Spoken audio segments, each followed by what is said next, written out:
বন্ধুরা আপনাদের জন্য মঙ্গলদারি যাচ্ছি, গাড়িগুলো দেখা, ওই সাইডে গাড়িগুলো দেখা কেমন ঢুকে যাচ্ছে। আপনাদের জন্য মঙ্গলদুয়ারে যাচ্ছি, তাও কষ্ট করে জল পেরিয়ে। যাই হোক একটু দেখবেন হ্যাঁ কী অবস্থা, সবাই দেখুন পাঁশকুড়ার যা কন্ডিশান এ তো দেখেই বোঝা যাচ্ছে। এর পরেরটা আমি দেখাচ্ছি মঙ্গলদারিতে গিয়ে, দেখুন তবু এই ভিডিওগুলো। ওকে, দেখতে থাকুন, সঙ্গে থাকুন।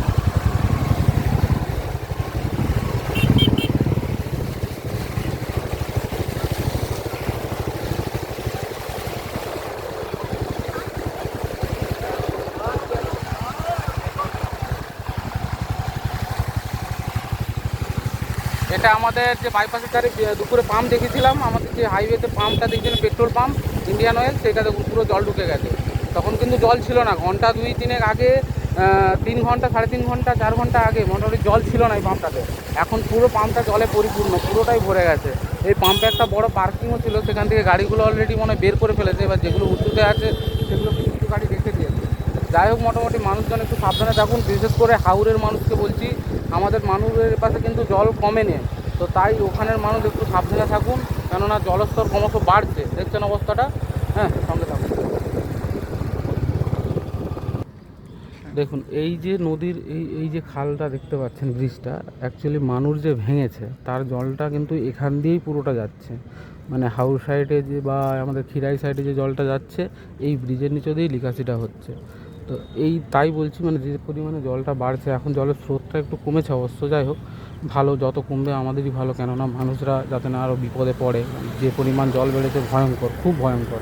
আমার মনে হচ্ছে ওই সাইডে আমি আর যাইনি, মানুষ সাইডটা, তবে এই টাইমটাতে গেলে ভালো হতো। দেখছি কি করা যায়। তো মঙ্গলদারিটাকে যাই, গিয়ে আপনাদের দেখাচ্ছি।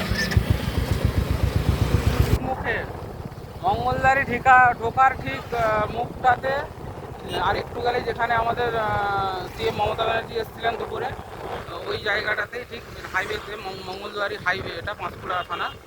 তো এখন সেখানে তো তখন দেখেছিলাম জল এখানে ছিলই না অতটা, রাস্তার ধারে একটুখানি জল ছিল। এখন দেখেন জলের অবস্থাটা প্রচুর খারাপ অবস্থা, জল প্রচুর বেড়েছে, প্রচুর। ঘন্টা 3-এর মধ্যে রোডটা প্রায় ভরতে চলেছে।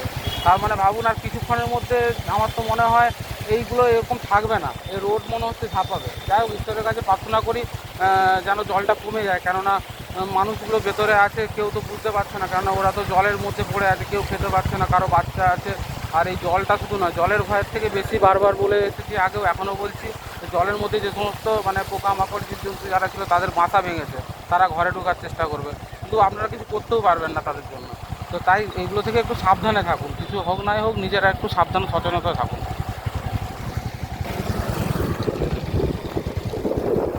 চিনতে পারছেন এই সাইডটা? এটা মঙ্গলদারি ঢোকার আগে সেই ডান দিকে রাইট সাইডের সাইডটা, সেই হোটেল যেটা ধাবা বলেছিলাম একটা, এগুলো দেখুন তখন জল ছিল না এতটা, এখন জলটা দেখুন কতটা বেড়েছে।